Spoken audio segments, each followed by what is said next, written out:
all call signs 3-2, Echo 3-2. This is 3-2. We're going to go ahead with this show of force as of 1:07:30 hours. I want you to focus on obvious hard targets as well as any fields where anybody will be trying to creep up in waddies. Over.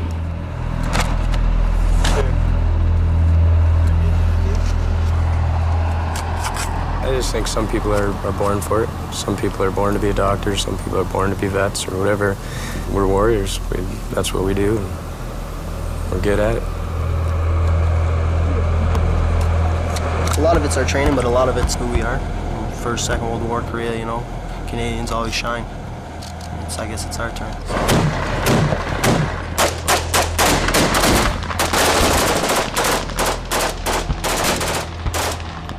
We've signed on, we've said we'll take the lead and we'll show you how to fight, so... And you're in the front lines? Yes.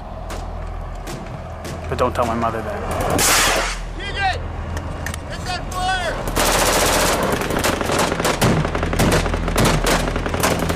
Oh! See that hit?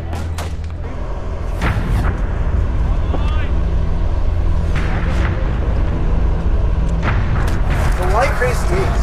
Because we're just the best there is. So it'd be crazy to fuck with us.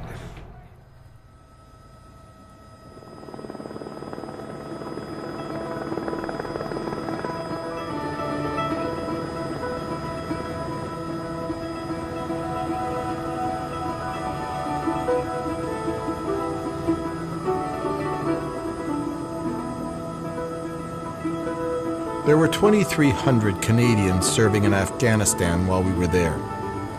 Fewer than 1,000 leave the base to patrol this moonscape of dust and danger. They call it going outside the wire.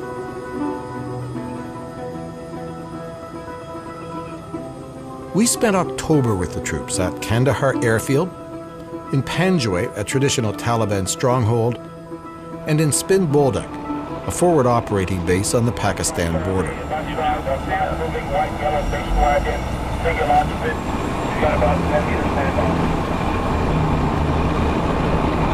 A convoy from Kandahar Airfield to Spin Boldak.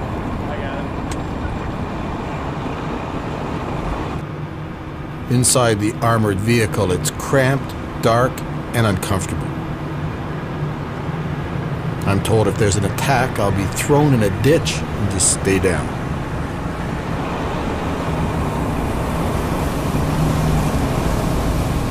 After about 2 hours, we arrive at Spin Boldak, or Forward Operating Base Coastal, a sleepy frontier post. Veterans of battle are regrouping, resting, healing. They lost over half the platoon due to injuries. There was one death. And right now we're in a reconstitution phase. We just got our replacements on the ground. So Spin is also a training center. That's not a tank. It's a light armored vehicle, a LAV. The soldiers call them boats. Later in Panjwai, I would see LAVs cruise over the sand. Not here. This is driving school. Yeah, they're really taking it easy going past the kitchen. A lot of young guys, a lot of very inexperienced guys, most of which have less than 2 years in the military. Some guys have less than a year. All right, dude. How about who's next? Come on, Kirk, come on. Kirk! Damn sports officer, get up there. Sergeant Scott Russell is a patient, though somewhat profane, instructor. Get in your fucking order and come down. I'm sending 2 guys around that corner at a time, all right? I'm the 3rd guy in the order of march, so I'm gonna come out and start plying it, all right? They don't have much time to get the replacements up to speed.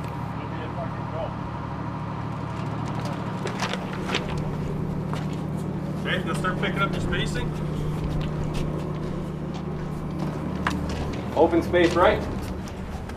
Okay, open space clear. Guys have been through a lot, and guys that have got pretty close. So coming in as a replacement, it's hard. You know, we gotta try and make that brotherhood as well, and we gotta do it in a short period of time because we're getting thrown right to the fire. You're the number 2. You're gonna take the bomb. Obviously, hold it in the tip of your hand. You can just let go, drop it gently. As soon as you drop it, you're gonna bring your hand around and down, so you get it out the way quickly.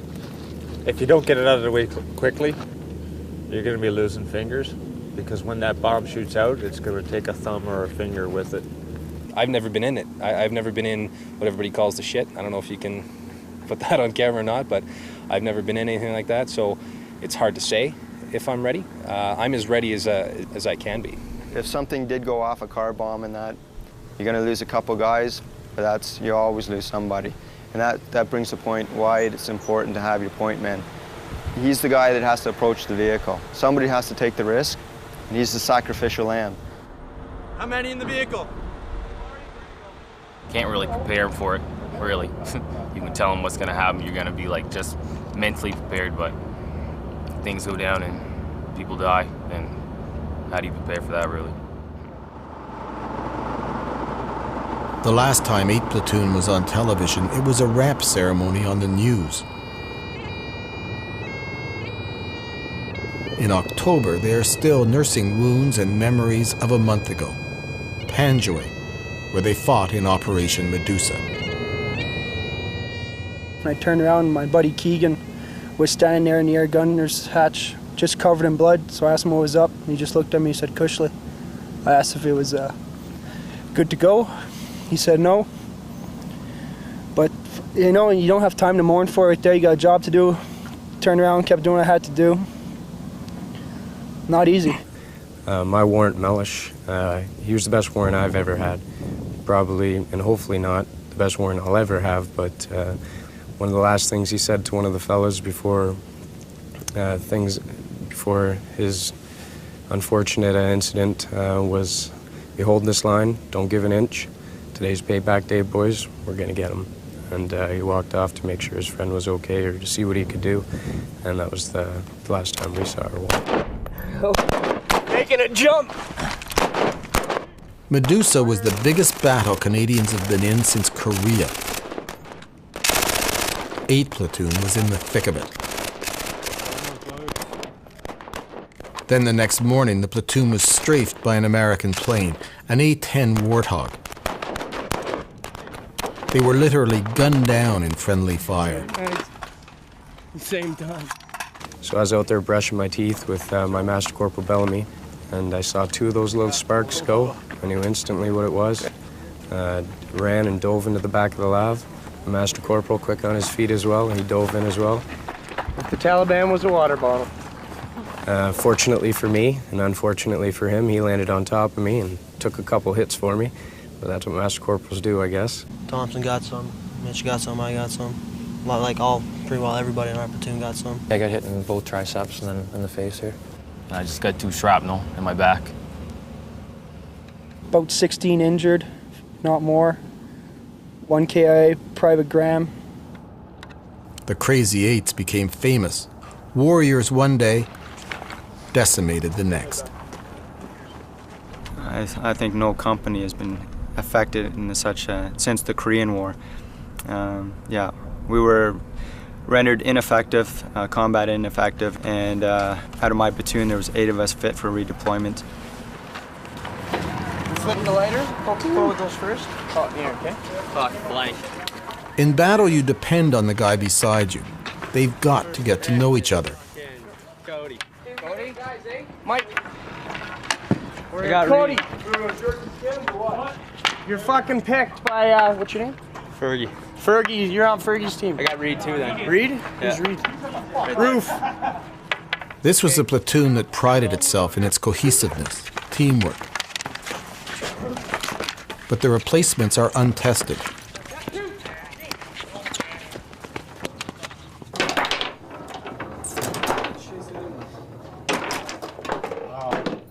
Still, the replacements are beating the older guys at foosball, much to the frustration of John Bellamy. He's the Master Corporal who jumped into the back of the lav and took the shrapnel, heading for Private Keegan. He didn't want to be interviewed, then challenged me to a game of chess. As we plot the movement of knights and pawns, he relives the horrible morning of the A-10 attack.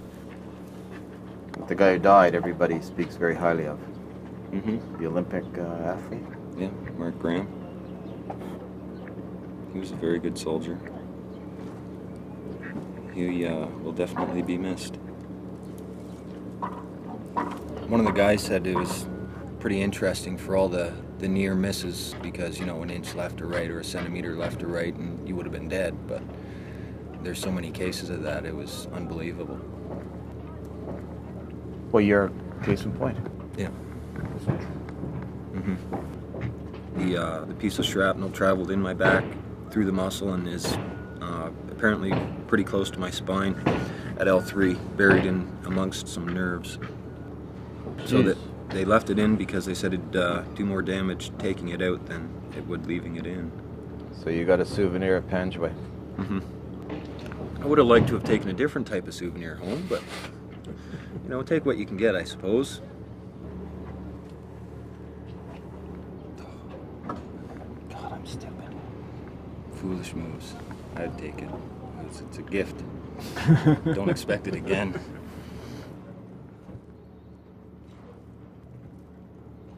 Think these young kids are ready? Not even close. The new ones that we just got? Yeah. Nobody can prepare you for some of the things that you're going to see out there. Throwing your dead friend in the back of your boat. How do you prepare somebody for that, you know? You can't.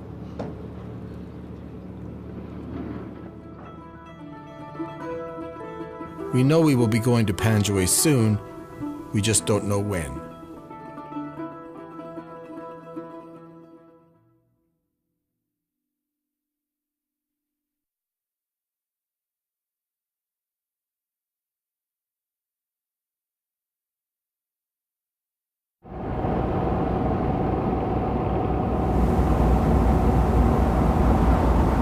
We've been with 8th Platoon in Spin Bolduc for a couple of days. The border with Pakistan has been quiet. Pop down, see if you can see anything on the horizon. Still, they keep eyes on in the lab as the training continues. I got sheep. Yeah, I got tractor. Hey, is that a camel out there? There's a pretty good chance. Holy fuck, I've never seen a camel before. How the fuck have you never seen a camel? Man, look at the size of that camel. That's huge. All right, guys. What you're here to do is to listen to my version of what happened on the 3rd. From this low wall here, all the way to here, from the school, and from these compounds here, the enemy had us in a U-shaped ambush. This was a prepared kill zone. Sergeant Scott Fawcett briefs the replacements with his personal account of September 3rd, Operation Medusa. So once we got the casualty collection point up and going, it is mayhem. You have wounded coming in. You still have a battle ongoing. You are taking stress casualties and you have taken dead. You have to stay focused on what you're doing. I know you're tired. I know you're mentally stressed out. I know you're terrified. All right? But the enemy was still engaging us even out in the Wadi. All right? So when you get out of the back of that boat and all the casualties are being carried in and all the battlefield noises are coming in, you still have a job to do. And you have to do it. All right.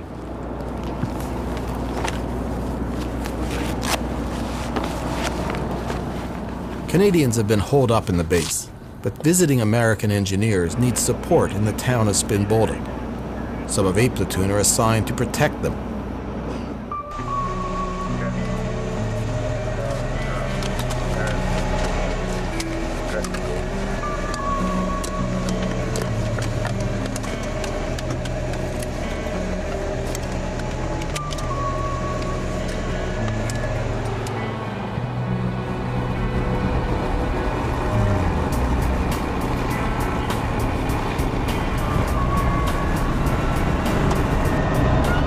There's some anxiety. This is the first operation for the replacements. Charlie,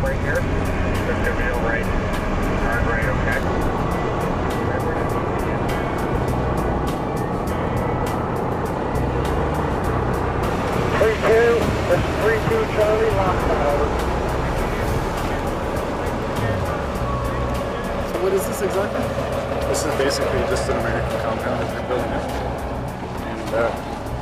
And they were coming to check on the progress of how everything was being built. They were getting pictures and stuff and situation reports basically as to how it was coming along, but they wanted to see for themselves how it was.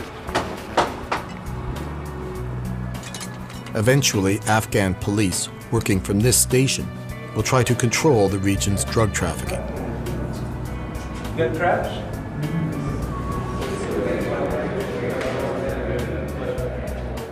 While the Americans tour the construction site, the Canadians keep watch outside. That Crazy 8 badge is not military issue. That's just for 8 platoon veterans.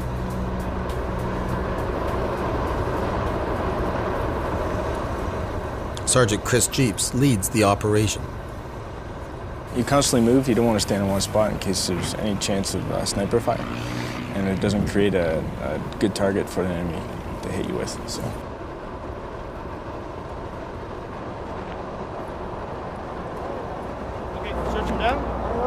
There was maybe 2 occasions where my heart rate sped up a little bit. A couple of Afghani guards wanted to come in, and they didn't understand why they couldn't, and we wanted them to stay back until we can confirm who they were. They, I guess, feel they don't need to confirm themselves, but we really, really do. And so they had a problem with that.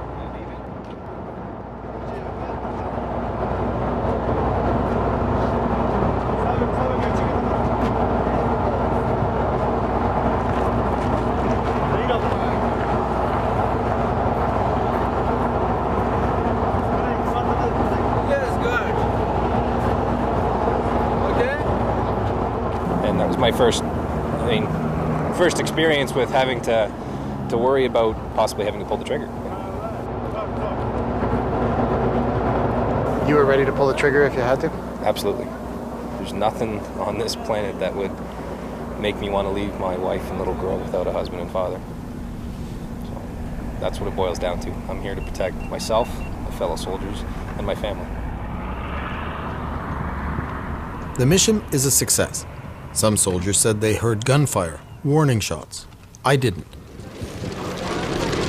But a few days later, there was an attack. On the same road we had traveled to town, an IED, an improvised explosive device, exploded under an Afghan national policeman's car. He was rushed to the base. Do you have means of transportation for the victim? Roger, we'll be bringing him in by Gators momentarily. Do we have an ETA on that boat when it's coming in? You'll get it when we get it.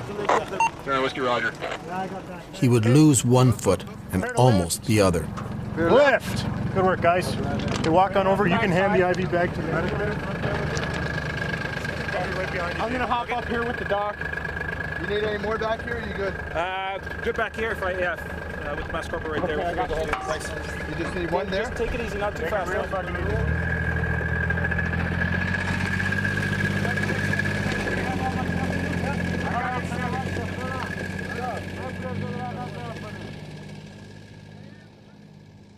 For the replacements, it's been an eventful week.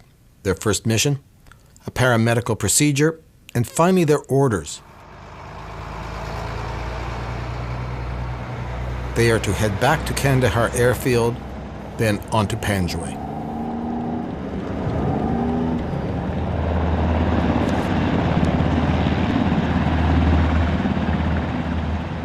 Do we still have that shrapnel piece? At the airfield, 8 Platoon hooks up with Lieutenant Jeremy Hiltz, who's been on leave.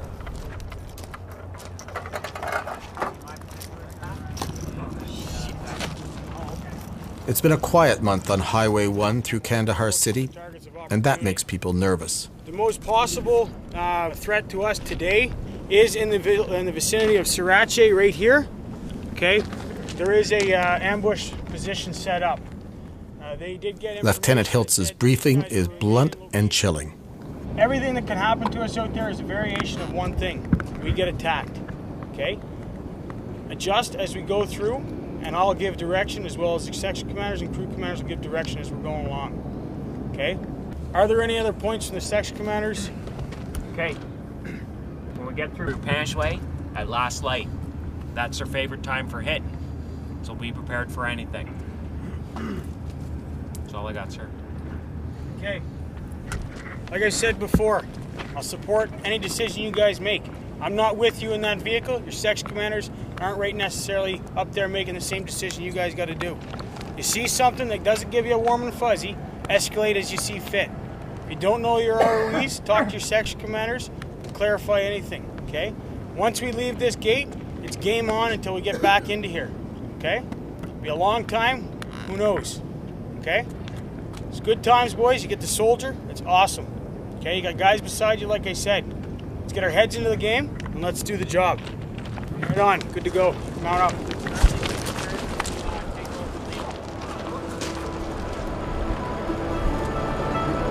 This is a volunteer army. This is what they signed up for. There is more a feeling of excitement than fear as the convoy heads outside the wire to Panjwai.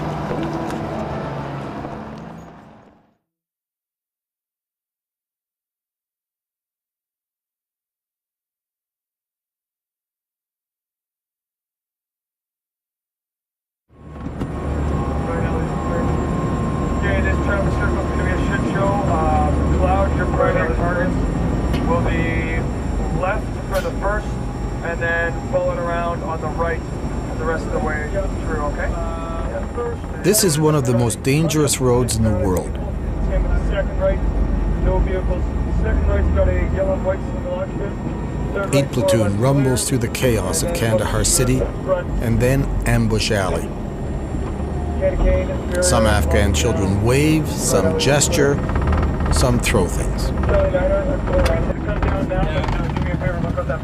Yeah, there's rocks coming already.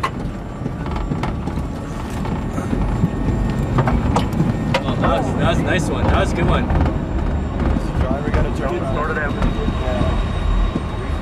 Guys like Randy Power and Peter Mitchell have taken this trip before. A few tense, cramped hours heading west.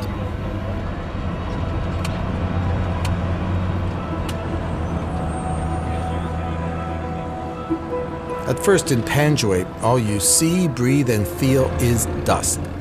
The desert seems covered in talcum powder.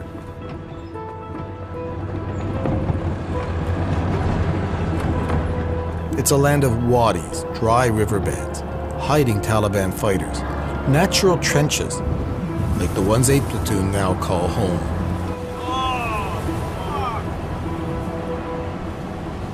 Half the platoon settles in Strong Point North. Just 1,300 meters away, the rest camp in Strong Point Center.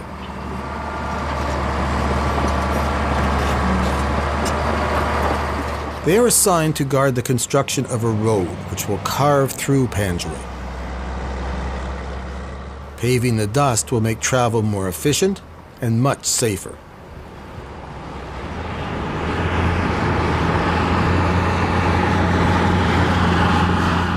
But 6 soldiers have already died defending this road. So if we keep traveling up and down the way it is now with that moon dust, it's very easy for them to plant IEDs. So the faster we get it built, the faster things will start moving. IEDs to me worry me more than anything. Like I worry about Taliban, but not as much because I know what we got. I know we got labs. I know we got I trust everybody in my platoon, everybody in my company. I know they're good to go. I know we can take them, but IEDs those are like unexpected things. IEDs, or improvised explosive devices, aren't their only concern. They have to keep a watchful eye. If we have any suspicions or any ideas about where an enemy may try to push into, we'll push out and try to preempt them. See it, Dawson? Yeah. Yeah, there's 2 of them. There's 2 of them now.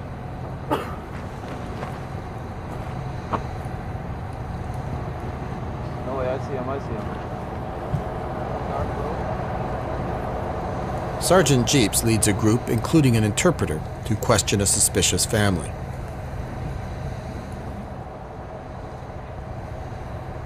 From a safe distance, they check for suicide bombs, then move closer. Yeah, it's raining from over there. Yeah. Is that later on today or tomorrow? Or? ما بشینیم داخل خانه شبکی سبایم را شبکی یا مجبور سر یا شخلا پورتا کردی یا نوکی واشو سر پورتا کردی. Sometimes we are with them, sometimes they are bringing along. Okay, that's fine then. Yeah. That's okay. If he just, when he goes to get wood, just keep back a little bit. بس را شبکی دستی با غوطه در آویا خواهد نپریوز. نو شما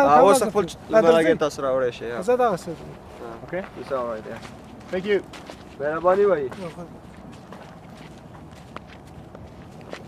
Sounded like he was a little upset. Yeah. This. Was he? Yeah. Yeah, that guy's his brother, I think. Okay. Yeah. All right, let's head back. Let's just see. There's really no front line because, you know, it's guerrilla warfare, but yeah, it's as close as you can get to the enemy and reach out and touch them almost. But because you know they're probing out there. Oh yeah, yeah. There's the wadis out there and the great fields. Like, there's probably a guy out in that field we can't even see right now. It's ridiculous, but just gotta kind of stay here and wait for them to pop their head up, I guess.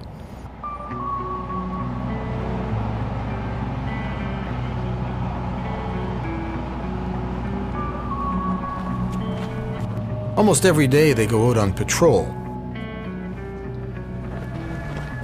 Stay in the tire tracks. Today they hook up with the ANA, the Afghan National Army.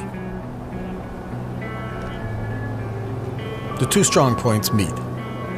Probably that fucking gray putt and basically behind it is going to probably be our right of mark because we can't fire anything down close to it. Yeah, well, you guys are going to lose sight of us once we hit that tree line anyways, and my lab will pick us up. So. Okay, so we're good. Yeah. I'm not worried about it. Alright, have a good one, right? Yeah, yeah.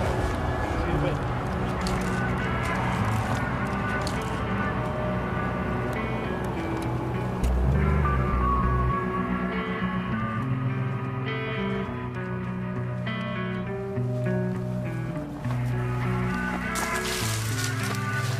This is not like the first mission in Spinbolda. That was somewhat anxious. This is the region where most Canadians have been killed.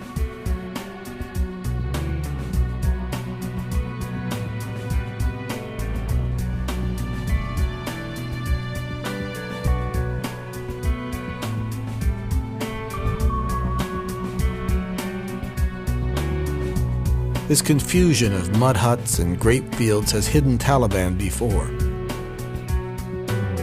Peacock, just past those guys, we're just gonna hop this wall, push extended line until we're fucking centered off on them, and then we'll fucking carry on.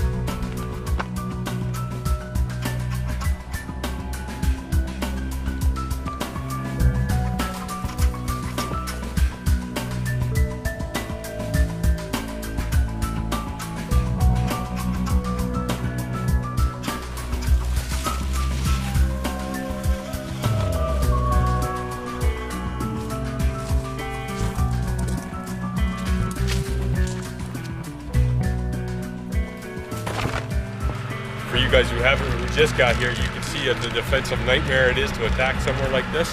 They got fucking tunnels and fucking shit all over the place, trench systems and everything else. We did notice some of the grape putts have piles of brush.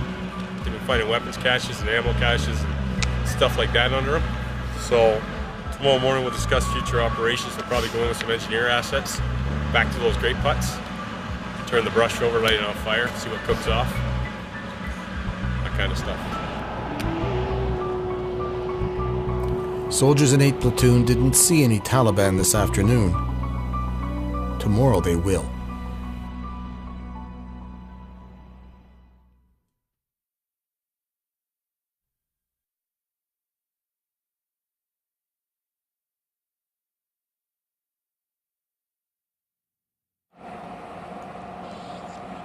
It's often said that a soldier's life is 10% excitement and 90% boredom.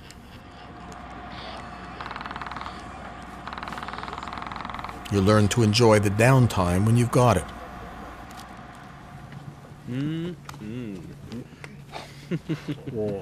What do you got there? I don't know. Sloppy Joes. Sloppy something.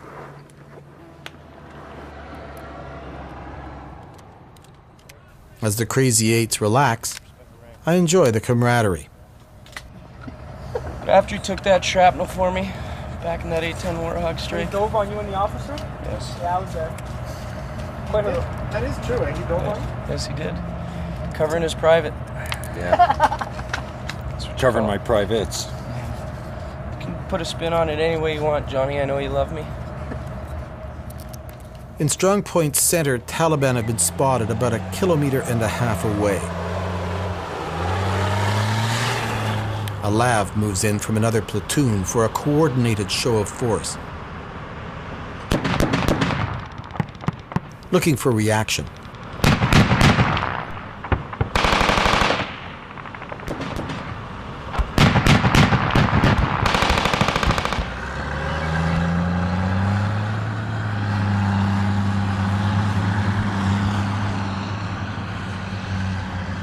Master Corporal Randy Power is on communications. Okay, enemy strength is just being sent right now, 20 pers, located in graveyard.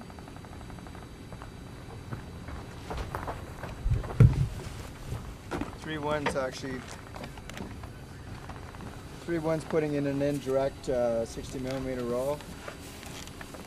And 20 pers been spotted in the graveyard there and taking up defensive positions. Rounds are in the air now. Rounds are in the air. 10 seconds. Oh, there it is. I guess it was pretty heavy contact. Did we get any fucking standby movement orders or anything? No. Okay. Here, guys, just come here. I'll tell you what's going on. I guess there's a graveyard. All right. Right now they've got 20 personnel that have moved in that graveyard into a defensive posture. They've taken RPG and small arms fire. 3-9er, who was out here doing the show of force, has moved down to support. 3-1's got their 60mm mortar out in the indirect roll, gonna fucking put fire in on it, and well, you heard the artillery coming. So it's down there, a couple K down the road.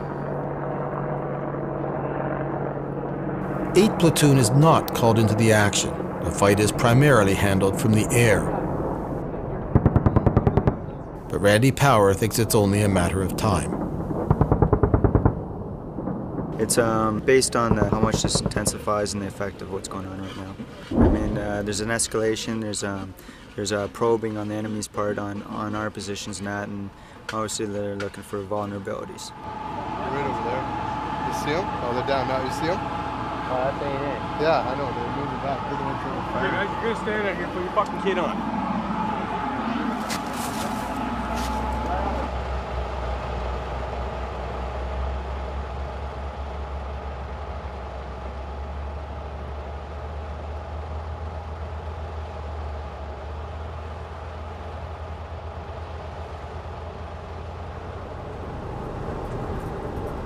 That night was the most tense we would witness.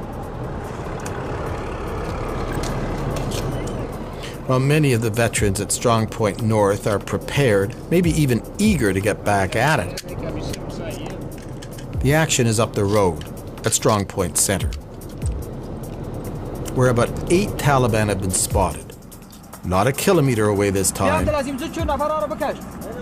close, very close. I can see all the fucking Taliban coming between fights.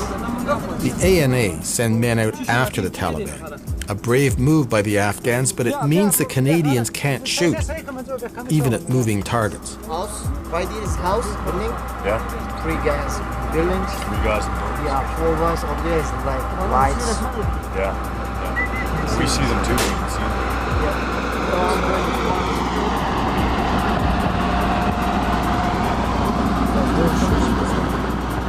Yeah, because you can see in guys, you tell for me. I am talking with the ANA communication duty. Yes. Okay. I will let them know. Yeah, don't shoot him, right? Okay. Yes.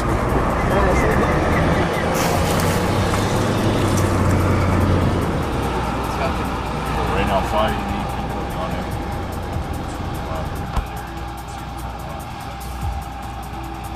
So that's the flares are the Americans? Yes, yeah. you see this fucking strap in the back here where that goes in? We are ordered to put on our kit, our protective gear, stay alert, even sleep with our boots on.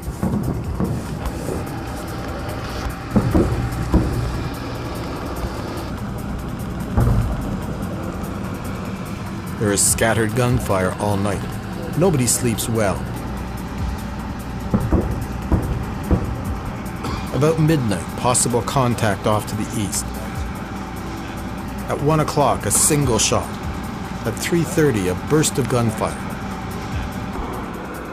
And then just before first light, another show of force, pushing the intruders away.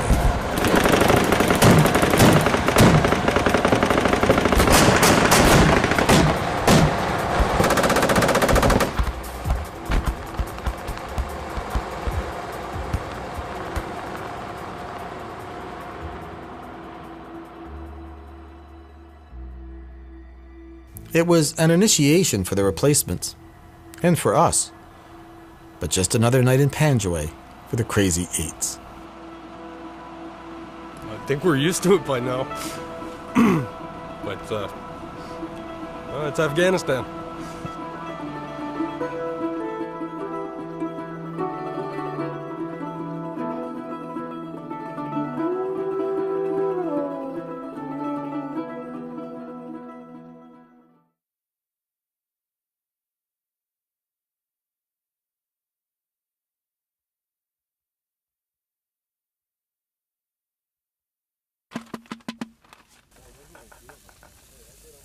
The morning after the Taliban probe. Okay. Now, water and hot sauce. You ready? Yep. Okay, let's go. Soldiers are ingenious. They learn to work with what they've got. Should be going. Yeah, it's going, it's going. A stink bomb is chemical warfare, Crazy Eight style. Is this what you were looking for last week?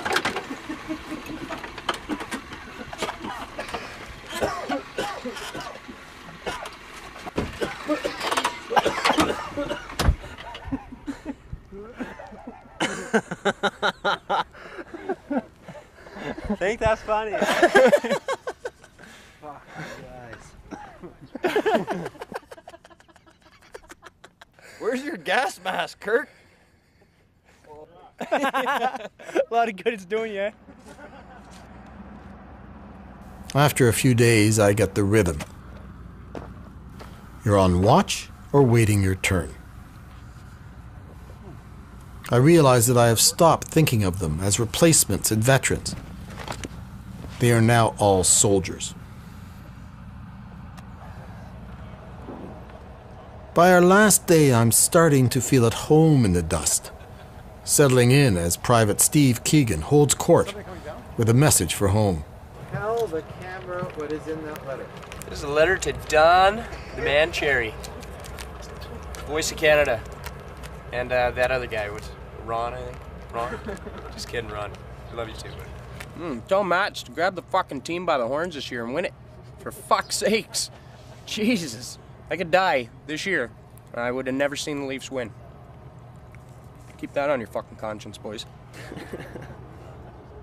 Oh, buddy. Well, at least you're not a Habs fan. But the work never stops, even when it's just children approaching.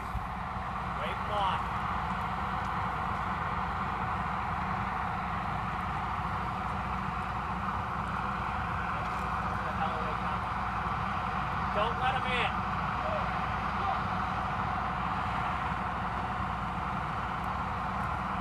It's a daily grind. Keep the area safe. Keep yourself alive. And if they aren't talking about hockey, the soldiers are talking about home. Like my wife says all the time, she's got baby fever. What if a baby, what if a baby? And you know what? 2 years ago, that would have freaked me out. But now I can't wait. Perspectives change. They change a great, especially when you're in shit like this. So tell me about your home life. What are you missing when you're here? Silly stuff. I mean, there's stuff that when I'm at home makes me angry. Like my little girl, we'll put her to bed and she'll be up there for roughly 3 minutes and come back downstairs a few times and then go back up for another 3 minutes and come back down and say she had a bad dream when she has only been up there for 3 minutes. You know, stuff like that sort of frustrates a parent. It's stuff like that you almost miss. It's, I don't know, it's strange. Hardest part about anything I've done with the military is being away from them. By far, that's the hardest thing.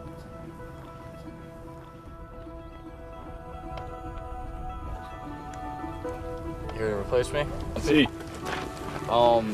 6 purse, funny males. Yeah, but they were just hucking that shit off the roof earlier to the front of us. And all of a sudden, they've slowed down and they're just kind of dicking around. So I don't know if anything's up there. Just look for any boxes or weird shit that they're taking off. What do you worry about? I guess it's how my friends and family's gonna react if I don't make it home. That's the only thing I worry about. I'll be dead, so I don't have to worry about that, but I worry about how they're gonna feel. Worry a little bit how much is this changing me also. When I get home, I'm sure I'm gonna be a little different, but I guess I'll deal with that when the time comes. 3-2, let them know we've got a jingle truck that's approximately 200 meters west of my location, 6 times fighting age males. I want to get in there and find out what they're doing. Any particular formation? Yeah, let's go fucking, go extend the line, we'll just walk across. Extend the line? Yeah. Extended line.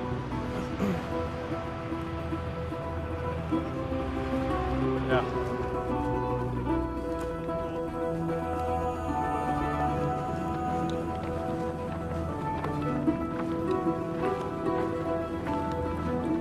Yeah, the Crazy Eight, we've done quite a bit out here. We've seen quite a bit, and I think that everyone here has handled it well, and nobody's ready to go yet. The mission isn't done, and as long as there's a job to do, you can count on 8 Platoon. We'll be here.